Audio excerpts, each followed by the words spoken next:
ABN channel ఎవరికి support చేస్తుంది? కొంచెం ఒళ్ళు దగ్గర పెట్టుకుని ఉంటే జాగ్రత్తగా ఉంటే మంచిది, లేకపోతే మర్యాద దక్కదు.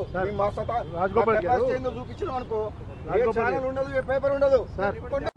మళ్ళీ కూడా చెప్తున్నా సోదర ఏబిఎన్ రాధాకృష్ణ గారికి చెప్పు, తెలంగాణలో నిజమైన ఉద్యమకారులు నిజాయితీ పరులు ఎంతోమంది ఉన్నారు.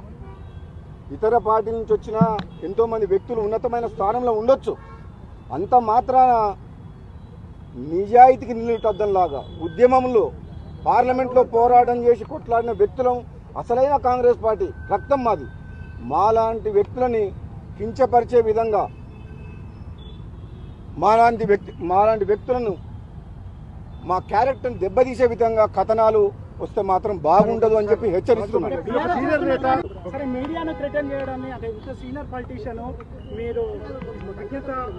మీడియాని నేను మీడియా అంటే నాకు గౌరవం ఉంది, జర్నలిస్టులు అంటే గౌరవం ఉంది.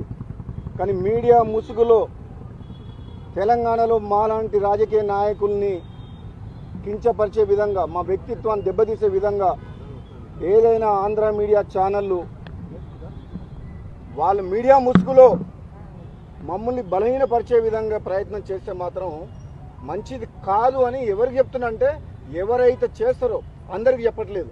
అందరు మీడియా వాళ్ళు చెడ్డ వాళ్ళు అంటలేను, కానీ ఎవరెవరు చేస్తుండ్రు, కొందరు వ్యక్తుల గురించి పనిచేస్తారు వాళ్ళు. కొందరు వ్యక్తిని బలంగా తయారు చేసేందుకు నిజాయితీ పరులైన నాలాంటి వ్యక్తులను కూడా బలహీనపరిచే విధంగా కొన్ని ప్రయత్నాలు జరుగుతున్నాయని మన ఏబిఎన్ ఛానల్ స్టోరీ చూసిన తర్వాత నాకు అర్థమైంది. అందుకని చెప్తున్నా, చాలా కేర్ఫుల్గా ఉండండి. అలాంటి ఛానళ్ళు మాకు కావాలంటే 100 ఛానల్ పెట్టగల శక్తి మాకుంది. ఏబిఎన్ కాదు, ఏబిఎన్ లాంటి ఛానళ్ళు, ఆంధ్రజ్యోతి లాంటి పేపర్లు కావాలంటే 100 పెడతాం. మేమేం వాళ్ళ మీద డిపెండెంట్ లేవు. తెలంగాణ కొట్లాడి సాధించుకున్నాం. ఇంకా ఆంధ్ర మీడియా మీద డిపెండ్ అయ్యి తెలంగాణ రాజకీయ నాయకులు ఎవరు పనిచేయట్లేదు. మాకు మీ సర్టిఫికేట్ మాకు మీ ఆంధ్ర మీడియా ఛానల్ మాకు సర్టిఫికేట్ కూడా చేయాల్సిన అవసరం లేదు.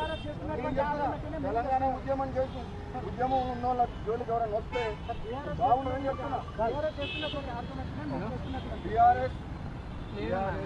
తెలంగాణ కోసం కొట్లాడలేదు.